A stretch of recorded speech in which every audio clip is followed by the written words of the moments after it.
అందరికీ నమస్తే అండి. అనిచిపెడతారేట యూట్యూబ్ ఛానల్ స్వాగతం. నేను మీ కేశవ ప్రసాదం. ఒక వ్యక్తి తను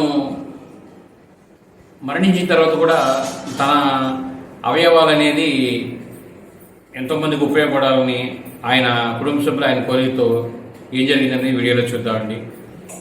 విజయవాడకు చెందిన జ్యోతి బస్సు తాను చనిపోయి కూడా మరి కొందరికి ప్రాణం దానం చేశారు. రోడ్డు ప్రమాదంలో గాయపడి గుంటూరు ప్రైవేట్ ఆసుపత్రిలో జ్యోతి బస్సు చికిత్స పొందుతున్నారు ఆయన. అయితే బ్రెయిన్ డెడ్ కావడంతో అవయవ దానం చేసేందుకు కుటుంబ సభ్యులు ముందుకు వచ్చారు. ఇందులో భాగంగా గురువారం గ్రీన్ ఛానల్ ద్వారా జ్యోతి బస్సు అవయవాలను వివిధ ప్రాంతాలకు తరలించారు. అవయవ దానం పట్ల అవగాహన పెంచుకోవాలని డాక్టర్ మమత ఆమె తెలియజేశారు ఈ వీడియో ద్వారా.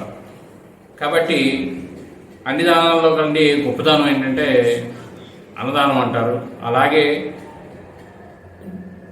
ఎన్నో అనారోగ్య సమస్యలతో బాధపడుతున్న వాళ్ళకి అవయవ దానం అనేది ఇస్తే అది ఇంకా గొప్పదానం అవుతుంది. ఈ వీడియో మీరు పూర్తిగా చూసినందుకు ధన్యవాదాలు. మేము మరిన్ని వీడియోలు చేయడం కోసం లైక్ చేయండి, షేర్ చేయండి, తప్పకుండా సబ్స్క్రైబ్ చేసుకోండి. అంత థ్యాంక్ యూ.